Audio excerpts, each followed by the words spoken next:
Alors on lit le visage Oui. triomphant, Puis après, la jeunesse. et après la jeunesse, si on veut, oui. Allez. Alors le visage triomphant. L'ombre se couche sur nos plaines, s'allonge dans nos nuits, annule nos maisons. La vie est trop nombreuse, la barque trop fragile pour traverser seule les images et le temps. Parfois tu deviens fleuve où rien ne se reflète. Tu deviens sable étourdi par le vent.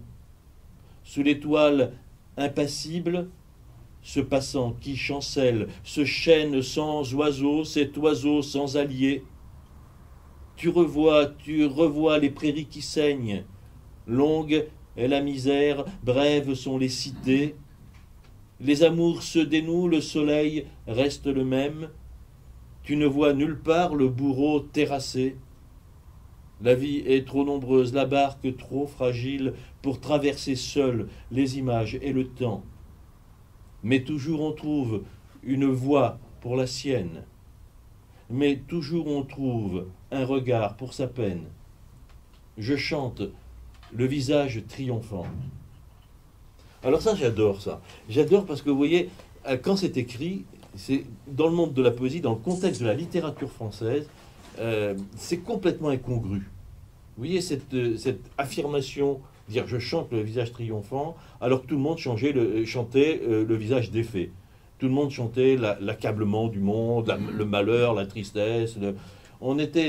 C'est un poème qui date, si je me souviens, des années 60, ça. Dans une période de glaciation terrible dans la littérature et dans les consciences occidentales, avec ce sentiment terrible de l'ombre portée de la Deuxième Guerre mondiale et de la chute de tous les idéaux, de tous les espoirs, de la conviction que l'homme était abject définitivement et qu'il fallait s'en tirer comme on pouvait dans ce désastre-là. Et entendre dans la poésie une voix confiante comme ça, une voix qui ne nie pas le malheur, vous voyez, nulle part on ne voit le bourreau terrassé, elle le dit, n'est-ce pas? Nulle part on ne dit ailleurs, tout en prenant en compte la difficulté de vivre, nulle part on entend cette note-là d'optimisme foncier, oui, ça c'est vrai, d'optimisme foncier qui est la constante de l'œuvre d'André, qui est sa note, comment je pourrais dire, d'humanité profonde. Voilà ce qui fait que les gens que je connais, qui aiment et qui pratiquent la littérature d'André, roman, poésie et tout, voilà pourquoi ils ont un rapport intime très fort à l'œuvre d'André. On peut avoir un rapport affectif très fort, parce que, et je vois des gens de toutes sortes, des gens qui ne sont pas des spécialistes de poésie, des gens qui ne sont même pas spécialistes de littérature, et dans le monde entier, elle a un écho extraordinaire, André. Ce qui attache si fort à l'œuvre d'André, c'est qu'on entend toujours cette note derrière tout ce qu'elle écrit, de confiance dans l'humain.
Pour rebondir, vous écrivez, pour André Chédid, la vie n'est pas un don, mais une conquête.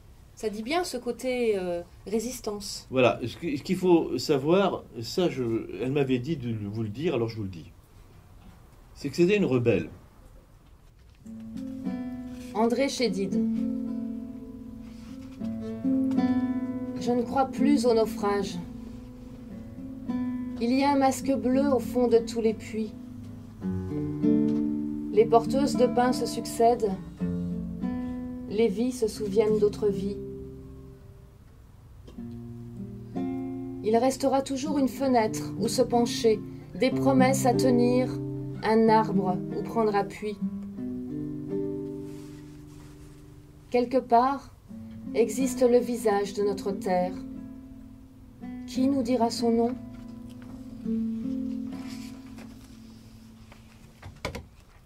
J'ai les méninges nomades. J'ai le miroir maussade. Tantôt mobile, tantôt tranquille, je moissonne sans bousculade. Je dis aime, et je le sème sur ma planète. Je dis aime, comme un emblème. La haine, je la jette. Je dis aime, aime, aime.